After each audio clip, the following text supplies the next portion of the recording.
इसकी जल्दी शादी वादी करवा दो, वरना लड़की हाथ से निकल जाएगी। तुमसे ज़्यादा चिंता है मुझे शीतल की शादी की। कल ही वो रामपुर वाले मौसा जी को फ़ोन भी किया था, बता रहे थे एक लड़का है नज़र में, उनका अपना घर है और लड़का भी अच्छा है। अरे तो फिर बस बात चलाओ ना, एक बार देखे तो सही लड़का और घर बार कैसा है। कौन से लड़की की बात चल रही है यहाँ? तुम्हारी शादी की बात चल रही है बेटी। अब तुम्हारी शादी की उम्र हो रही है तो लड़का तो देखना पड़ेगा ना। उफ़ो, मुझे अभी नहीं करनी शादी वादी, ये तो मेरे खेलने कूदने के दिन है। बहुत खेल कूद ली तुम, अब घर के काम धाम सीखने की कोशिश करो, समझी?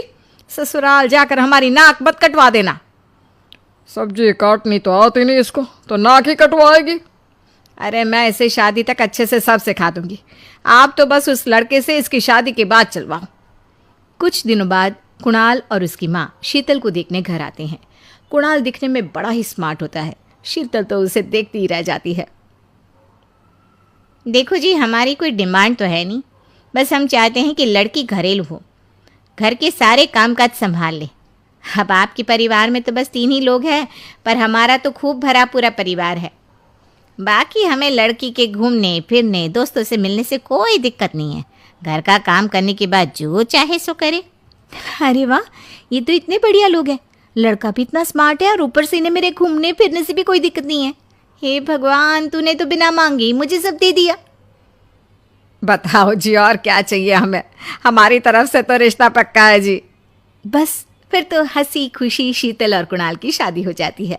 शीतल मन ही मन बड़ी खुश होती है और उसी खुशी के साथ वो अपने ससुराल में कदम रखती है। आओ बहू, तुम्हारा अपने ससुराल में स्वागत है।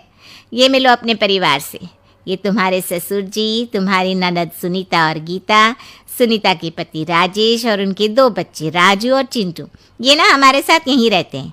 ये तुम्हारी दादी सास है और बाकी लोग अभी बाहर गए हुए हैं। इतने सारे लोग, ये सब यहीं रहते हैं इस घर में? अरे अभी तो मेरे देवर देवरानी और उनके 3 बच्चे यहाँ नहीं है, उसके मायके में भी शादी थी ना, तो बस वहीं गई है, कल तक आ जाएंगे। हे भगवान, ये घर है या धर्मशाला? ये सब एक साथ इस घर में कैसे रहते हैं? मुझे तो पता ही नहीं था इनका इतना बड़ा परिवार है। अब समझी कि कोई डिमांड क्यों नहीं की इन्होंने, ये सब चाल चले मेरे साथ। अरे बहू, खड़े खड़े क्या सोच रही हो? चलो अपने कमरे में जाकर आराम करो। जी माँ जी। अगले दिन शीतल का ससुराल में पहला दिन होता है। शीतल रसोई में जाकर सबके लिए खीर बनाने लगती है, तभी उसके ननद सुनीता आती है। अरे वाह भाभी, आज क्या बना रही हो? बस दीदी, आज वो पहली रसोई है ना, तो खीर बना रही थी। अरे भाभी, ये खीर वे रहने दो, घर में 4 लोगों को शुगर है और कुछ लोग मीठा ही नहीं खाते, आप ना सीधा खाना ही बना दो। क्या फ़र्क पड़ता है, मीठा बने या नमकीन, बस बहू के हाथ की पहली रसोई होनी चाहिए ना। जी दीदी, तो फिर मैं खाना ही बना देती हूँ, आप बता दो खाने में क्या बनेगा। बस सिंपल सी कोई सब्जी बना दो, जैसे आलू गोभी या आलू मटर, और उसके साथ रोटियाँ सेक दो। हमारे परिवार में अब तुम्हें मिलाकर पूरे 20 लोग हो गए हैं, 15 बड़े और 5 बच्चे। बड़ों की 6 और बच्चों की 2 के हिसाब से रोटी बना देना। चलो मैं चलती हूँ, सब देख लेना। हाँ, बड़ों की 6 रोटी मतलब कि 15 लोगों की 90 रोटियाँ, और बच्चों की 2 रोटी मतलब 5 बच्चों की 10 रोटियाँ।